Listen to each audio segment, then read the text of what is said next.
Emma, I wish most men were as effective as you are.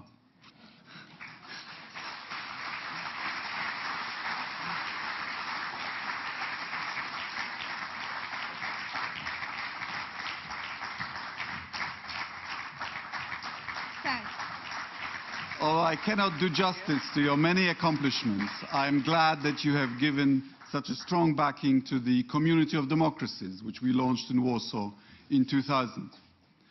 Democratic governance should, and indeed, as you advocate, is a criterion for membership in good standing at the United Nations. Sure. Like everybody in this room, I know that just in the past, you will never tire of advocating democracy, because, as you said, any achievement in human rights, and women's rights in particular, is not forever, and that has to be preserved and struggled for time and again. I am delighted to be able to present to you this Freedom Award. Please accept it.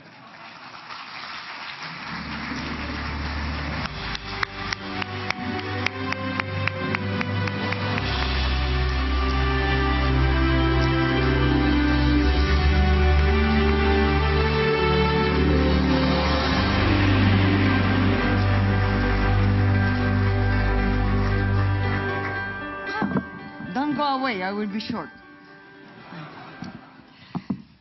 Friends, ladies and gentlemen, ambassador, authorities, etc., etc. I understand that, and I went to the website and etc. And so I understand that extraordinary individuals and eminent organizations that have championed the cause of freedom around the world have received this award in the past. So I'm really deeply honored to join such an outstanding group, and I'm sincerely thankful to the Atlantic Council for this important and prestigious recognition. Thank you for your kind and touching words. Sometimes I feel out in the cold. Don't we all? So, thank you. And I hope to continue being up to them. By the way, in the letter I received from Fred Kemp, telling me that I was among the recipients of the Freedom Awards, I kept running into this rather Wild West sounding term, trailblazer, that I'd never heard before. So why I spend so much time in learning foreign languages, this I don't know. But anyhow, so nobody learns Italian, so, but we are obliged to learn foreign languages, and then you discover you don't understand. But anyhow. So I was rather relieved to find out that it refers to someone that is an innovator, a forerunner, short a pioneer. And exactly and precisely because human rights, civil liberties, and fundamental freedoms have no boundaries, and an ever-shifting horizon, that the expression trailblazer, now that I know what it means, is it indeed particularly appropriate. You cannot be a forerunner in this field if you don't have the passion, the determination, and also the imagination it needs to push ahead and go forward more often than not in very difficult circumstances and hostile environments, most of the time from your own friends.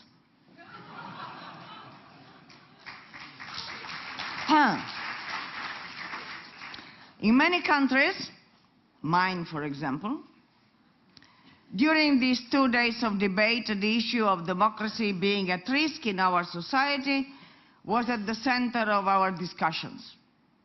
And in my country's example, this is an issue of great concern.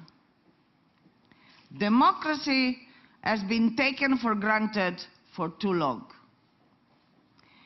as if democracy didn't need to be continuously nurtured and protected. So we are preaching democracy to the outside world.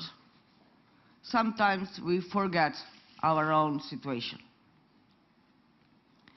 On the contrary, I think, As we have witnessed in the fast-changing world, fear of the unknown, uncertainty of the future have opened the door to a wave of populism, intolerance, xenophobia, with a sweeping effect throughout the continent.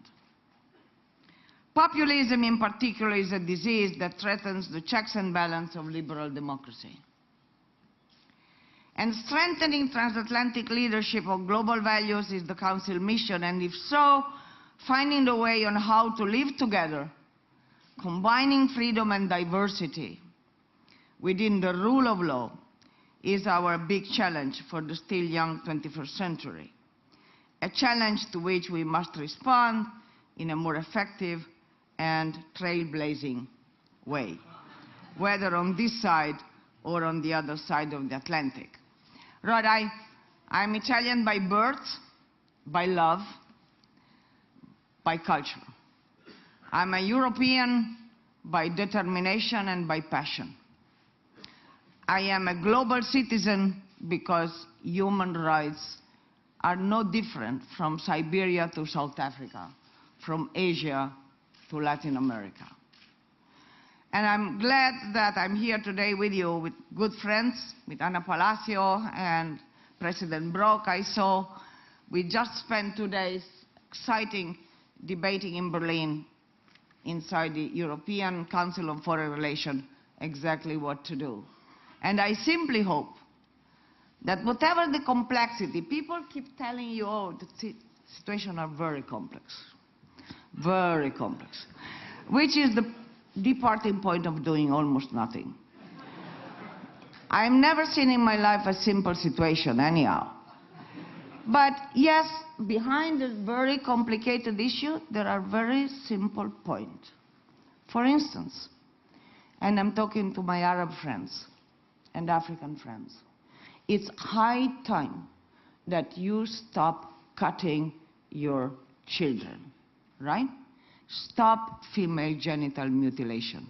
It has no sense, no value, it's just a torture.